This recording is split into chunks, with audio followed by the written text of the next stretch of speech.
What's up, everybody? Welcome back to the Underdog Podcast, episode 14, Week 5 Power Rankings. A lot of shakeup. A lot happened this week.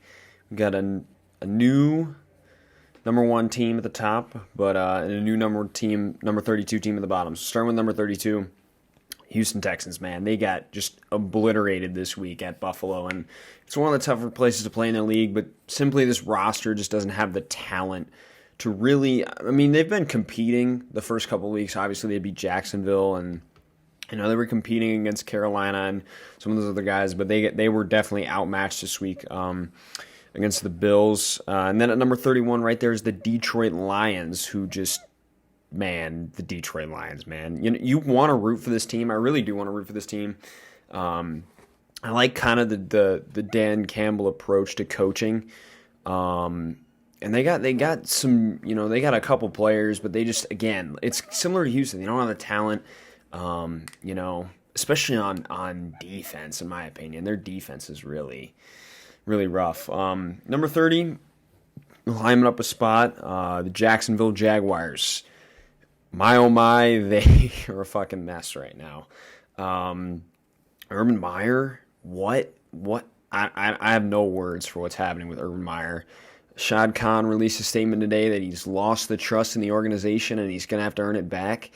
I mean, at that point, why not just fire him? If you don't trust a guy, why is he your head coach? I mean, I get the whole second chance thing, but this is like strike 3 from Urban Meyer, man, honestly, at this point. Like, I just get rid of him, man. But they did have a nice performance against the Bengals. A little bit of a second half kind of collapse, but I thought Trevor Lawrence played his best game as a pro. They actually gave the ball to James Robinson. They looked like a competent football team. Their defense looked really good in the first half too. They shut down Joey B in that offense. So that was, a little bit of like, a good thing to see from Jacksonville. And then climbing up 3 spots, the New York Jets getting their first win in overtime against a good Titans team. Zach Wilson struggled for the first part of the game, and then they kind of, the Jets got some stops in the red zone and held them, I think, to 4 straight field goals, I want to say, or 3, and then they scored a touchdown, and it was like, okay, the Jets, man, they're rolling. And then I think the play of the week was his dime to Corey Davis downfield when they scored that big touchdown. I think it was a big confidence booster for Zach Wilson and Robert Saleh on this team. And this defense is legit. I've been saying it for a while now that this Jets team has a legit defense. It's just, they're a little bit, especially up front. I think their back end's a little bit questionable, but you saw like Bryce Hall they were getting like really good, just plays out of him on Sunday, along with, who's the corner? I think Javelin Guidry is opposite him. Those two have been playing better than expected for that Jet team. And then number 28, falling 4 spots, the Miami Dolphins. This team just is really bad right now. Their defense isn't terrible. Their defense is well coached by Brian Flores, but this offense is just awful, man. Even with Jacoby Brissett in there, who I think makes it a little bit better. They just lost Will Fuller. They just traded Jakeem Grant like 2 hours ago to the Bears for a 6th-round pick. I mean, this team's a mess, man. And it's really like, we gotta see how they are with Tua back to see if Tua can really if they can use a real offense with Tua, if Tua can actually command a real offense. It's going to be really interesting to see what the Dolphins do from here on out. 27, falling a spot, Philadelphia Eagles. It's not how Jalen Hurts performed, I think, is why everybody's gashing him. I think that 4th down throwaway, you hate seeing that, but when you're pressured immediately, you're rolling out, you're kind of falling away. It's, at that point, if I'm Jalen Hurts, so you just throw it up and give somebody a chance, but I genuinely thought Jalen Hurts played a really good game, but they continue to mismanage their running backs. Like, why is Miles Sanders still only getting 9 carries? Come on, Nick Sirianni. It's not that hard. Just give him the football. It takes a pressure off Jalen Hurts to make all these plays, and the Eagles' defense that's been pretty good, could not stop anybody on Sunday, man. 26, the Falcons are moving up a spot despite the loss because their offense actually showed up. Matt Ryan looked pretty good. They still can't get the ball to Kyle Pitts, but Cordero Patterson has been maybe the biggest surprise of the season. Looking really good for that Falcons team. They have found a way to use him, and he is really balling for that team right now. 25 moving up 3 spots. The New York Giants getting a big victory on the road at New Orleans, which is one of the tougher places to play in the league. Daniel Jones looked really good, 400-yard passing day. John Ross coming back helping out that team. The defense stepping up in the second half despite Taysom Hill running through their entire team.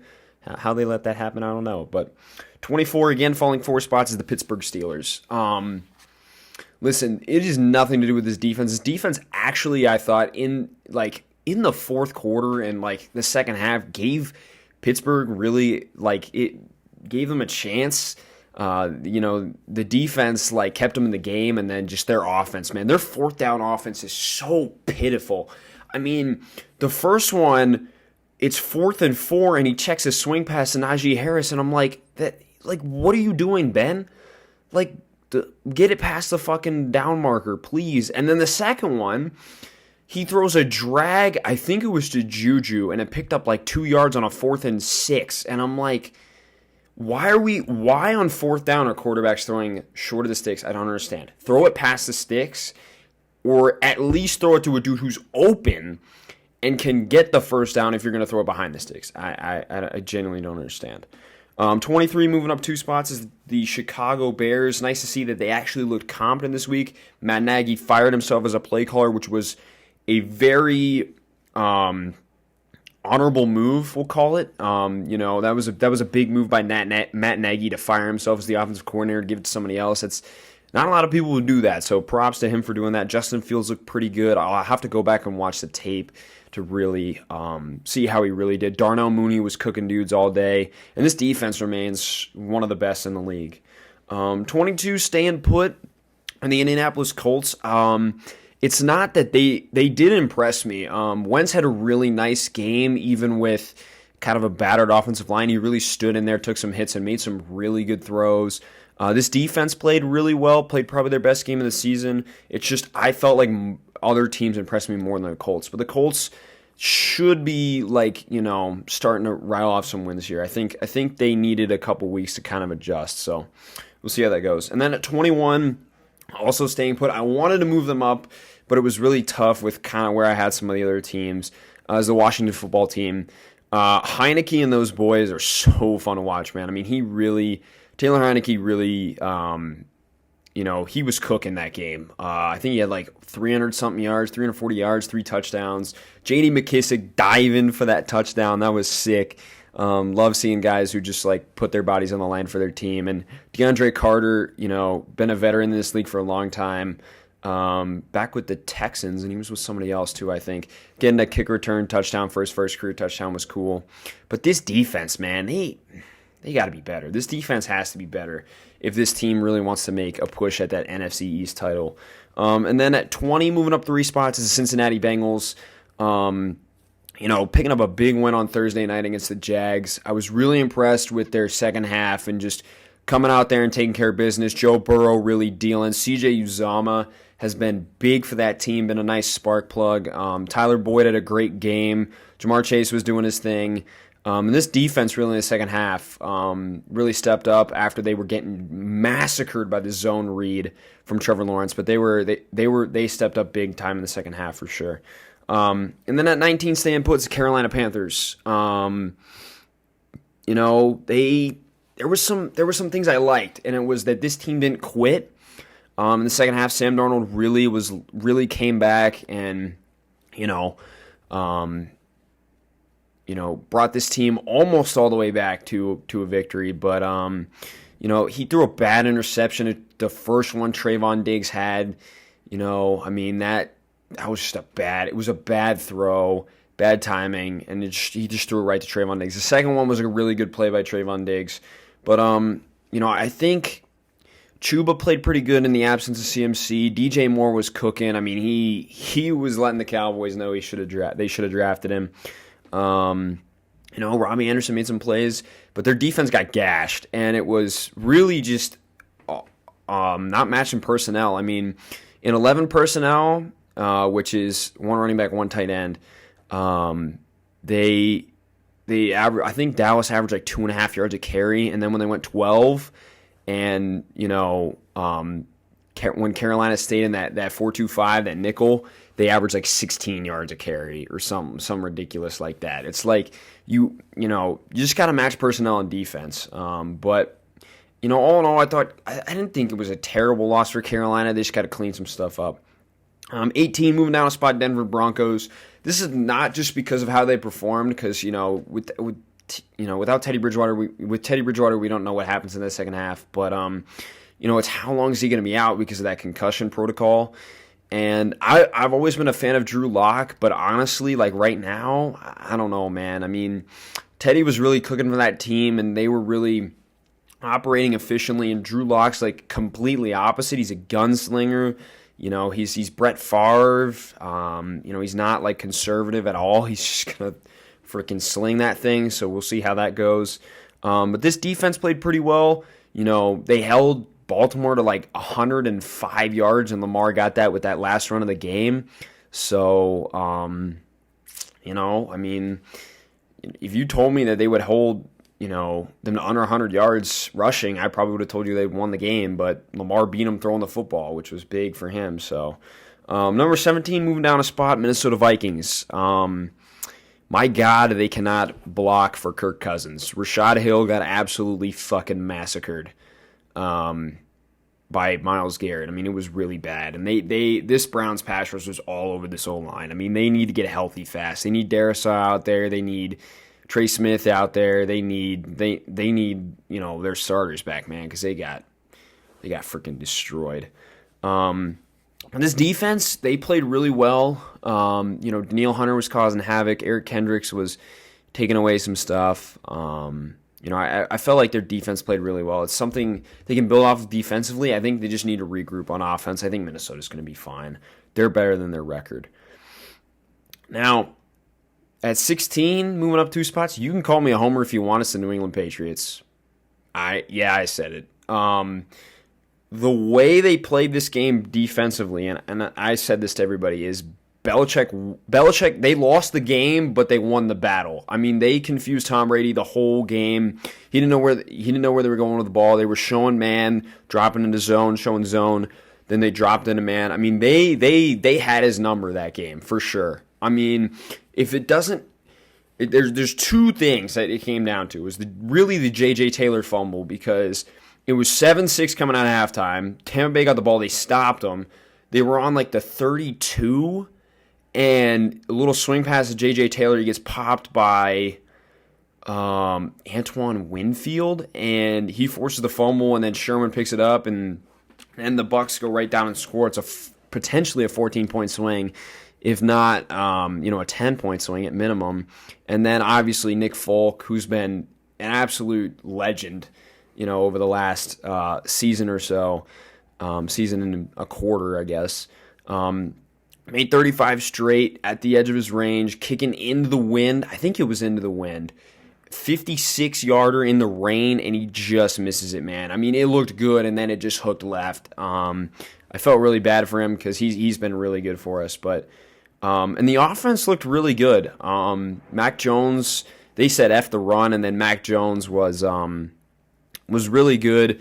His interception wasn't his fault. Free blitzer, he threw it. Threw it fast, and just a nice play by Cockrell, and then it was tipped and picked by Antoine Winfield. But I think that this Patriots team, this game is going to be a big confidence booster for them, both offensively and defensively. They played really well on both sides of the ball, and they're signing Jamie Collins, and they're getting. I think Gilmore comes back not this week but next week, so get ready. I mean, this defense is legit, man. They might have a chance to be number 1 again. So, number 15, staying put, to the New Orleans Saints. I really don't know what to make of this team. They're like up and down every freaking week. I mean, they played like 50 good minutes of football, and then just like the last 10 minutes, they just was like, nah, bro. Taysom Hill was really good this game, provided a nice spark, especially rushing the football. He did throw a pick, but it was just kind of a shot play. Jameis took care of the ball. I mean, this defense, they've been so good. Like the first couple weeks, they just kind of faltered in overtime, and Daniel Jones just took it right down the field, and they scored a touchdown. So We'll see. I don't know who they're playing next week, but big game for the Saints next week. Staying put at 13 as well as San Francisco. I think it's Trey Lance time, man. I don't really know if it's a calf issue or not with Jimmy G. I think he really wanted to see Trey Lance out there, honestly. And Lance looked good. His touchdown, Debo was wide open, so, and he saw him, so, good for him using his eyes, but, and then his fourth quarter drive to put them within 7 was really nice. He converted, I think, 2 third downs and 2 fourth downs, or 3 third downs and 2 fourth downs, I don't know, but it was nice. I liked what I saw from Trey Lance in legit amount of game time, not just a couple snaps. So I think it's time to go to him. Just like I think, maybe now it might be time for the Bears to go to Justin Fields. But we'll see. Number 12, Tennessee Titans staying put. This defense is just horrendous, man. Other than Harold Landry and maybe Jeffrey Simmons, I forgot about him. Maybe like Rashaan Evans and Kevin Byard, they got nobody on defense, man. This defense is pitiful. Really let them down in this game against the Jets. Other than that one interception, which was because of Corey Davis fell, they didn't really do anything this game, man. Their offense, no Julio, no A.J. Brown. It's tough. It's tough because then, it's just all Derrick Henry, and Ryan Tannehill's got to make plays, and you see when Ryan Tannehill's got to make plays, it's not very pretty for that Titans team. So, we'll see how they bounce back next week. Number 11, staying put as well, the Seattle Seahawks. Really nice win. Started off not great, and then Russell Wilson was just like, I'm going to turn into Harry Houdini and spin out of this dude, roll to my right, and find, I think it was Freddie Swain in the back of the end zone for a touchdown. Dude's just ridiculous, man. Technically he's the fastest quarterback to 100 wins, although Brady did it in the same amount of time. Brady didn't play his first season. It was like he got it in season 11, game 4, and Russ has it season 10, game 4, so technically the same amount of time if I want to be a homer, which I am, but and this defense really stepped up in the second half after struggling like the last 2 weeks. They really they confused Jimmy Garoppolo, and he really didn't do anything against his defense. So number 10, falling one spot, the Dallas Cowboys, because another team impressed me more than them, but they did have an impressive win. They ran the ball down Carolina's throat, the best run defense in the league at this point. Zeke and Tony Pollard are a legit duo. And, Dak was Dak. Didn't make any spectacular plays, but, did enough for them to win the game. And, it was a big win for Dallas, who, I don't know, they got the Giants this week, I think, so big division game for them coming up. You never know what happens in those division games, man. They get crazy out there in the NFC East. But moving up one spot, number 9, the Los Angeles Chargers, with a big win Monday Night Football last night. Really held that offense in check that had been like high flying through the first 3 weeks of the season in the Vegas Raiders. Their offense looked really good. Justin Herbert was slinging it out there, man. He was making some really nice throws.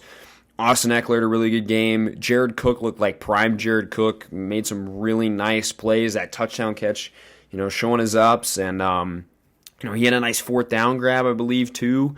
And this defense, man, this defense is legit. Asante Samuel Jr. was all over the place. Derwin was all over the place. Joey Bosa was getting after the quarterback. And they were getting a lot of pressure on Derek Carr, and I think it was affecting him a lot. But another thing is Brandon Staley was hired here after, coaching the number 1 defense over in the other LA team with the LA Rams. And, everybody thought of him as defensive mind. If you watch, I don't know if it was his post-game press conference or not. I think it is.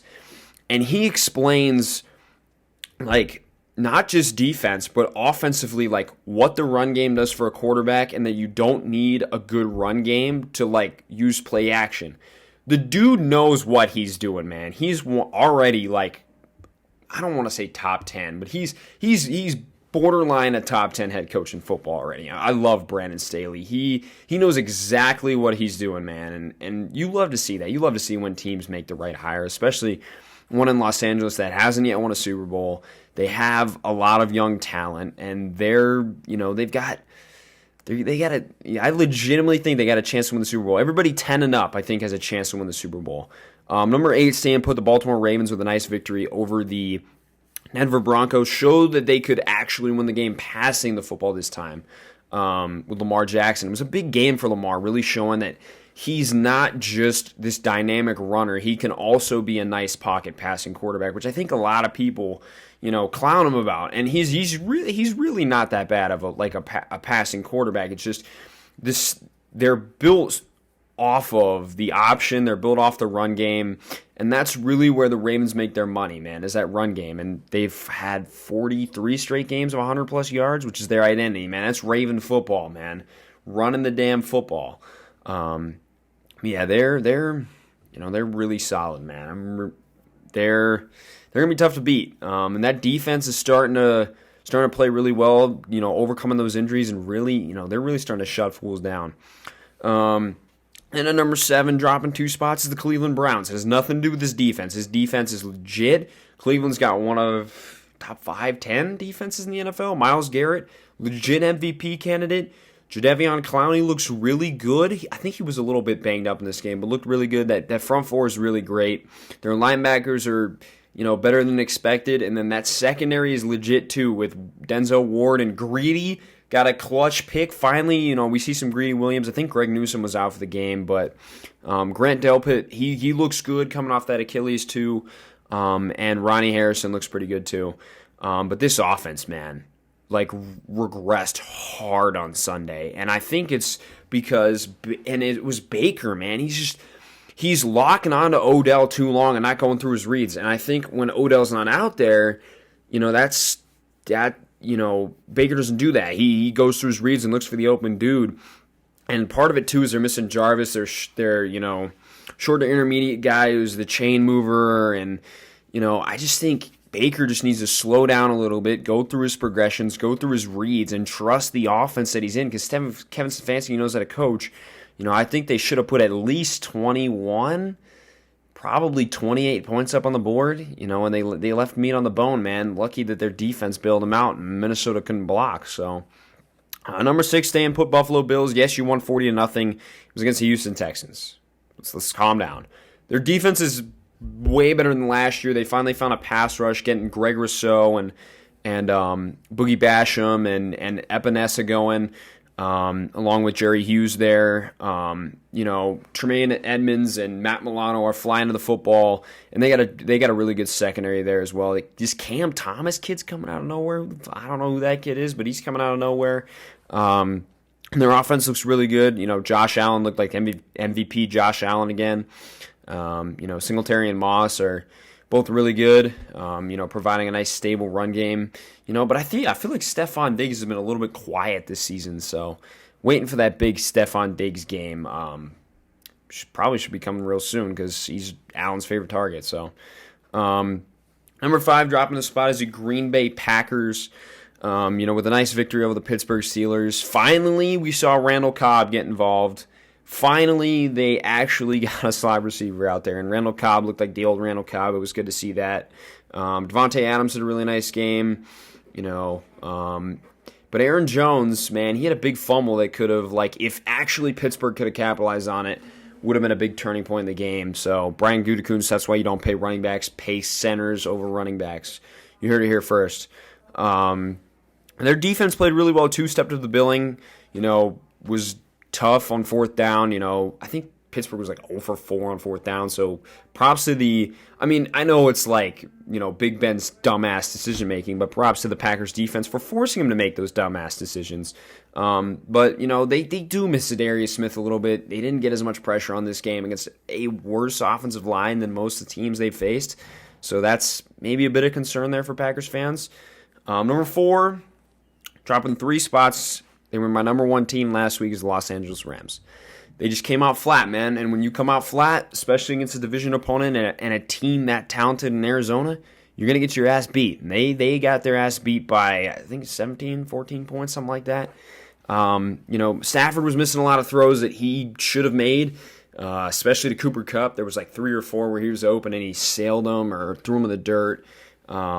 This defense got absolutely thrashed by Murray and that run, the run game, man, like they could not stop the run at all, bro.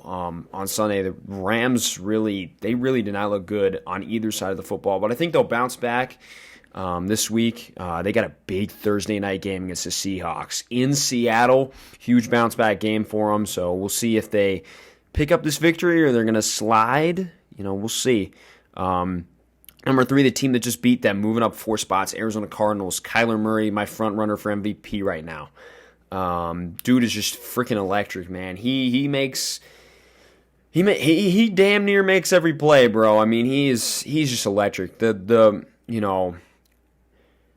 one play, I think it was a 3rd and 16, where he's looking down the field, he kind of peels back out, rolls to his left, looking, nothing's there, and runs and gets it. I'm like, dude, the only other guy that can make that play is Lamar, and Lamar is more of like sees nothing and just bolts. Murray's kind of Russell Wilson-esque, where he scrambles around in the pocket and tries to make a play, whereas Lamar is just go. Murray's more of like, let me see if I can find something here, and then if there's nothing open, run. He's a special football player, man. And Chase Edmonds and James Conner, shout out to them. They had a really nice game.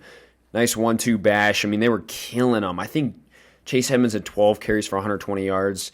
Dude's a legit player, man, and he's got some great hands out of the backfield. And that defense, they stepped up too, man. They were putting pressure on Matthew Stafford, and they were really, forcing that offense to just not be on the field. It was really, really big game for the Arizona Cardinals. Moving up a spot, the Kansas City Chiefs. Look, they're 2-2, I get it, but ESPN not having them in the top 10 is absolutely ridiculous. ESPN, you have lost credibility. This team, honestly, I don't even know if the Bucs could beat them on a neutral field right now, but I still got them ahead of the Chiefs. But Tyreek Hill just absolutely murked the Eagles' defense this week. And even though the Chiefs' defense couldn't stop Philly for the most part, I mean they got some stops when they needed to win the game. And the Chiefs' defense, they are bad. They do give up a lot of yards, but they do make some timely stops like they did against Cleveland, like they did against Philadelphia. So, I mean, I don't think they're as bad as people say they are. And then my number 1 team going back up there is the Tampa Bay Buccaneers. Tom Brady's return to New England. They weren't. He wasn't perfect. I mean, their offense wasn't perfect, but they were able to finally run the football, which was a sight to see. And they, moved the ball efficiently against New England for the most part. Just couldn't punch it in the red zone, which is kind of concerning because they've been electric this season, and then they just kind of stalled against, Belichick. So, but they just got to get healthy, man. And Carlton Davis looks like he's going to be out for a while as well. So it's going to be Richard Sherman, Pierre Desir, man. They're going to have to step up. Hopefully Jamel Dean could get back, though. That would be big. He's dealing with a knee injury. I think he should be good to go next week. Let's hope, though, for Tampa Bay that they can get back, although they do have an easy opponent in Miami. So that's it for the power rankings this week. I don't know what videos I'm planning on doing. We'll kind of play it by year, so shouldn't have as much schoolwork as I did last week. I had a bunch of exams last week, so I couldn't do as much as I wanted to, but thanks for watching, everybody. Hope you have a great day, and peace.